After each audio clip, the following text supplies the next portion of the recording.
Let's talk Virginia Tech football. Virginia Tech in my top 25 at the 25 seed. They're building back that pipeline. They're building back what Virginia Tech football used to be. Could not be more excited for this. Brett Pry enters in here.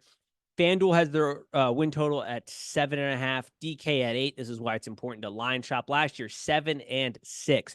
Insane returning production.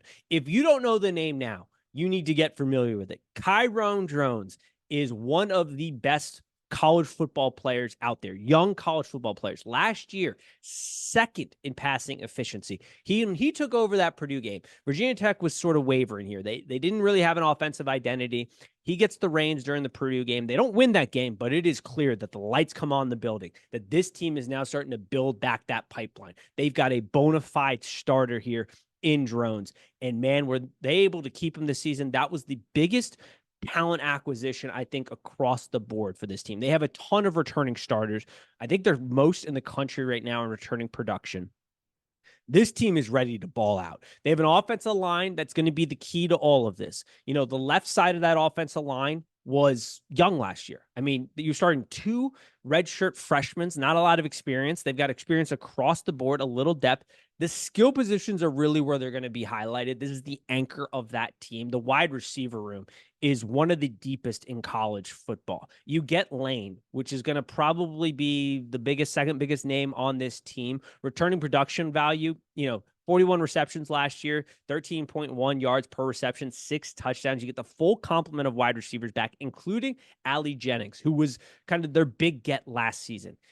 Broke his foot, I think it was. Either way, season-ending injury in week 2 of last year. Did not play the rest of the season. He looked good in the spring game. Had kind of some pop to him. You get Felton. Like, the wide receiver room is so solid for Drones to be able to utilize this season. And Drones is a big kind of quarterback. He'll get downhill on you quickly. Like, he's got a full complement of tools here to work with. The running back room, I mean, you got a two-headed monster in Tutin, I think is how you pronounce his last name, and Thomas, both looking good.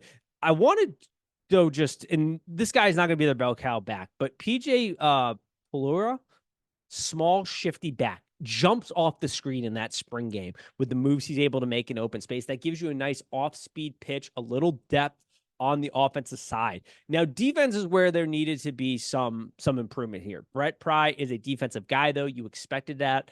They go out and they get much needed help at the defensive tackle spot. Plebes comes in. You're going to mix.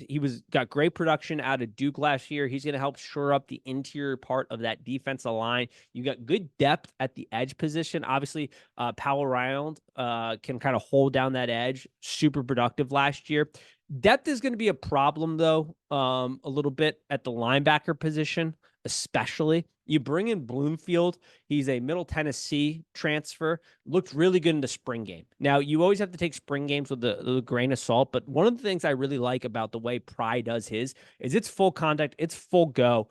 Obviously, no quarterback contact there, but they really do try to set up. Now, they hold things back from a play standpoint, but they are really trying to kind of like bang the rust off the pads here type of thing. And Bloomfield looked really good. He looked natural there. So I think that could be a very good pickup at linebacker, but they are thin at linebacker, especially that Mike linebacker. So he's got to stay healthy for this team.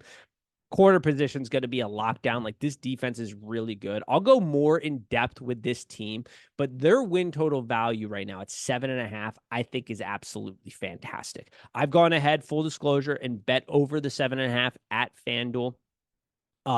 This is why you want to line shop. You want to make sure that you can go ahead and get good pricing here. DK has it at 8.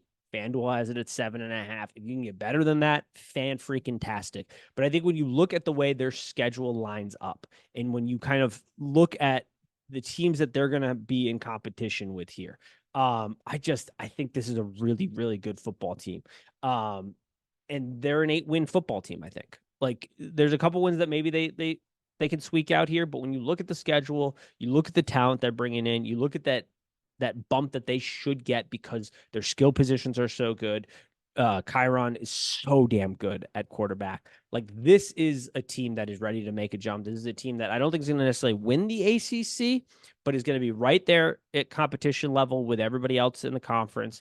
You know, maybe you get a Mario Cristobal brain fart in a gaming that gives you an opportunity to turn that game, because they're going to have to win one of these probably big games, but it's a very favorable schedule, I think, for their win total. I really like what they're doing down. The pipeline's being built back. Like, Virginia Tech is on the ascension right now. Like, I think if you're a Virginia Tech football fan, you ought to be extremely excited about what this team is going to bring to the table in the coming years, especially this season. Going to need a little injury luck here, but I like it at the over of 7.5. For Virginia Tech. We'll do a little bit of a more in-depth breakdown when I do the ACC preview and how I see them fitting in. But they're my 25th ranked team in my preseason rankings, so take that into consideration.